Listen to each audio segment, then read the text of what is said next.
As the officers were approaching the vehicle, one of the occupants exited the vehicle with a handgun pointed at one of our officers, or at our officers. One of our officers, in an attempt to defend himself and his fellow officers, shot that individual. What charges were presented to the grand jury?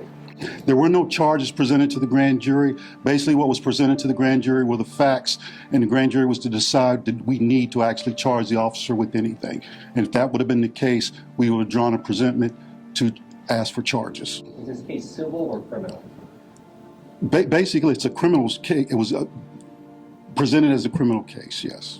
And a civil grand jury can only make recommendations. That's what this grand jury did. It said, we hereby ask that you not take any further action. If this was a criminal grand jury, the document would say, we hereby no bill. There's two ways the grand jury can rule. They can say true bill, which means the person is indicted, or they can say no bill, which means the person is not indicted. Go back and ask the DA, show us the proposed indictment where it says, we hereby no bill this officer. You won't find it. We've been hoodwinked, duped, tricked. The family has been tricked.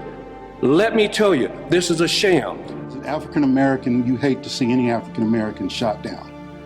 But the fact is, we have to follow the law. How do you shoot somebody in the back and you're following the letter of the law? Show me in the law where it's justifiable for somebody to get shot in their back while they're running away.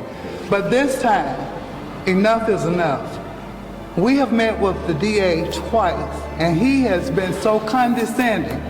No more than an anal sphincter. As you all know, as of January 1st of 2019, Marsy's Law was passed. The Victim Crimes Bill of Rights was passed. And unfortunately, what we discovered is that this particular district attorney does not care.